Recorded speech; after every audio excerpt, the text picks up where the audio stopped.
ನಕಲಿ ಇನ್ಸ್ಟಾಗ್ರಾಂ ಖಾತೆಯಲ್ಲಿ ಅಶ್ಲೀಲವಾಗಿ ಸಂದೇಶ ರವಾನಿಸಿ ಕಿರುಕುಳ ನೀಡಿದ ಪ್ರಕರಣಕ್ಕೆ ಬಿಗ್ ಟ್ವಿಸ್ಟ್ ಸಿಕ್ಕಿದೆ.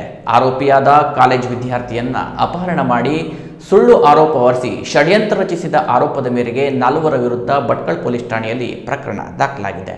ಕಾಲೇಜ್ ವಿದ್ಯಾರ್ಥಿಯನ್ನು ಅಪಹರಣ ಮಾಡಿದ ಆರೋಪದ ಮೇರೆಗೆ ಭಟ್ಕಳದ ಆಜಾದ್ ನಗರ ನಿವಾಸಿ ಮೊಹಮ್ಮದ್ ಯೂಸುಫ್ ಅಬೂಬಕ್ಕರ್ ಸಿದ್ದಿಕಾ 30 ವರ್ಷ, ನಾದಿರಾವಿಲ್ಲಾ ನಿವಾಸಿ ಇಸ್ಮಾಯಿಲ್ ಅಪ್ನಾನ್ ಕೋಲಾ 30 ವರ್ಷ, ನವಾಯತ್ ಕಾಲೋನಿಯ ಶಿಬಾನ್ ಅಹಮದ್ ಮೊಹಮ್ಮದ್ ಶಫಿ ಸಿದ್ದಿಕಾ 27 ವರ್ಷ ಮತ್ತು ಜನತಾ ಪ್ಯಾಲೇಸ್ ನಿವಾಸಿ ನವೀದ್ ಖಾಜಿಯಾ ಮೊಹಮ್ಮದ್ ಯಾಸಿನ್ ಖಾಜಿಯಾ 44 ವರ್ಷ ಎಂಬುವವರ ವಿರುದ್ಧ ಪ್ರಕರಣ ದಾಖಲಾಗಿದೆ.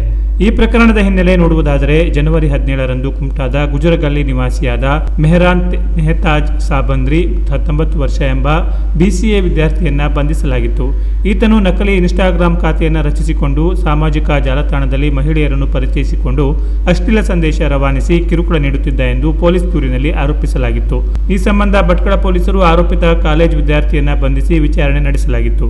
ಈ ಪ್ರಕರಣ ಈಗ ಮಹತ್ವದ ತಿರುವು ಪಡೆದಿದ್ದು, ಆರೋಪಿತ ವಿದ್ಯಾರ್ಥಿಯನ್ನು ಮಂಗಳೂರಿನಿಂದ ಅಪಹರಿಸಿ ಅಕ್ರಮ ಬಂಧನದಲ್ಲಿಟ್ಟು ಹಲ್ಲೆ ಮಾಡಿ ಬೆದರಿಕೆ ಹಾಕಿದ ಭಟ್ಕಳದ ನಿವಾಸಿಗಳಾದ 4 ವಿರುದ್ಧ ಪ್ರಕರಣ ದಾಖಲಾಗಿದೆ.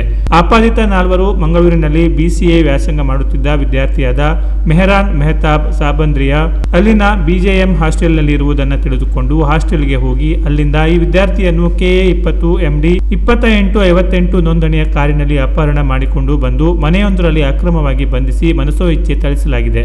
ಬೆಳಿಗ್ಗೆ 8 ಗಂಟೆಯಿಂದ ಮಧ್ಯಾಹ್ನ 3 ಗಂಟೆಯವರೆಗೆ ವಿದ್ಯಾರ್ಥಿಯನ್ನು ಅಕ್ರಮವಾಗಿ ಬಂಧಿಸಿಟ್ಟುಕೊಂಡು ಹಿಂಸಿಸಿ ಬೆದರಿಕೆ ಹಾಕಲಾಗಿದೆ. ಈ ಬಗ್ಗೆ ಮಾಹಿತಿ ಪಡೆದ ವಿದ್ಯಾರ್ಥಿಯ ಪಾಲಕರು ಪೋಷಕರನ್ನು ಸಂಪರ್ಕಿಸಿ ಸಹಾಯ ಕೇಳಿದಾಗ ಪೊಲೀಸರು ವಿದ್ಯಾರ್ಥಿಯನ್ನು ಹುಡುಕುತ್ತಿರುವ ಮಾಹಿತಿ ಪಡೆದು ಆತನನ್ನು ಠಾಣೆಗೆ ಕರೆತಂದು ಪೊಲೀಸರ ವಶಕ್ಕೆ ನೀಡಿ ವಿದ್ಯಾರ್ಥಿಯ ವಿರುದ್ಧವೇ ಕಪೋಲ ಕಲ್ಪಿತ ನಿರಾಧಾರ ಆರೋಪವನ್ನು ಮಾಡಿ ಮಹಿಳೆಯೋರ್ವಳಿಂದ ದೂರು ಕೊಡಿಸಲಾಗಿದೆ. ವಿದ್ಯಾರ್ಥಿಯ ವಿರುದ್ಧ ಪ್ರಕರಣ ದಾಖಲಿಸಿಕೊಂಡ ಭಟ್ಕಳ ಪೊಲೀಸರು ವಿಚಾರಣೆ ನಡೆಸಿದ ಬಳಿಕ ಸತ್ಯ ಸಂಗತಿ ಹೊರಬಿದ್ದಿದೆ.